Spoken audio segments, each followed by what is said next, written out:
The Selfish Giant.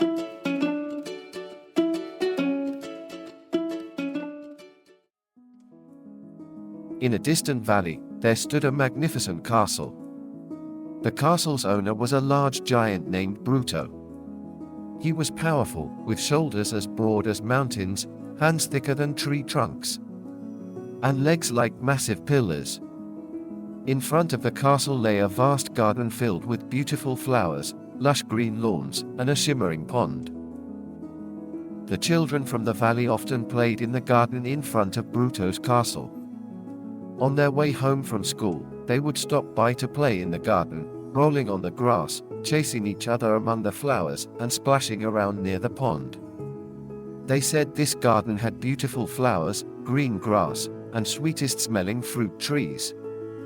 All the children loved it here. One day after school, the children made plans to visit Bruto's garden to play. However, Bruto didn't want to share his garden with others. He believed it was his and his alone.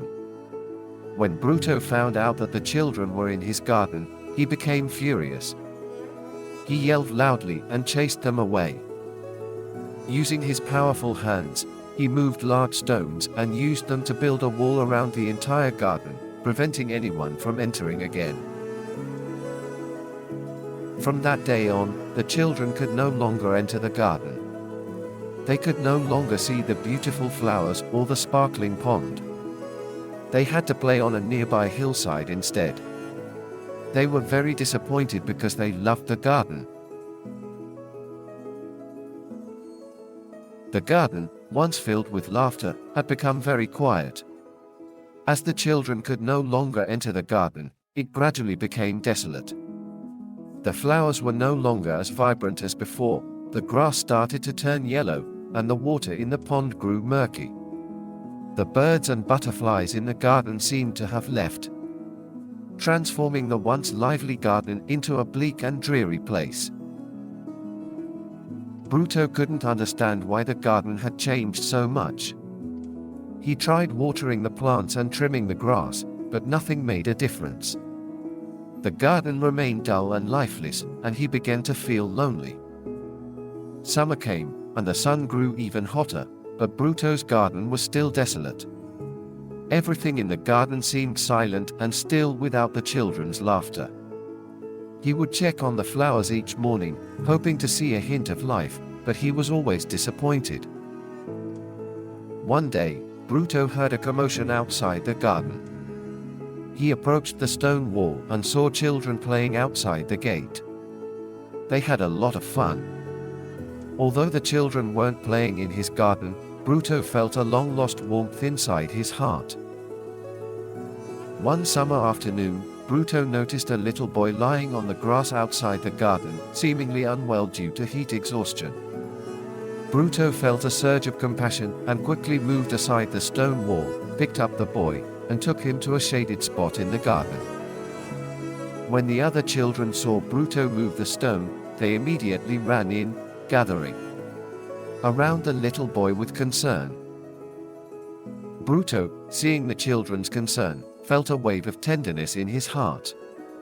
He realized that the garden's desolation wasn't because of the flowers or the grass, but his indifference. He started interacting with the children, encouraging them to play in the garden. He even repaired the old swing, allowing them to continue having fun. As the children returned, the garden slowly came back to life. The flowers bloomed again, the grass turned lush green, and the pond's water became more apparent. Birds and butterflies returned to this garden filled with laughter.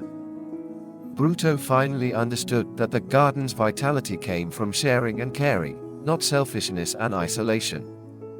From that day on, Bruto decided to remove the stones for good, welcoming the children into his garden. The children were delighted that Bruto allowed them to play in the garden. They became friends with Bruto, teaching him different games and sharing their stories. Bruto was no longer a lonely giant, he became the children's guardian. From that day on, Bruto's garden became the favorite place for the valley's children.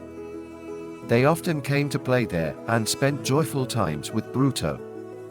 Eventually, Bruto became a beloved friend to the children, and his garden turned into a place filled with happiness and joy. He was no longer a selfish giant, but a generous and warm-hearted friend. He knew life would become more beautiful if filled with love and sharing.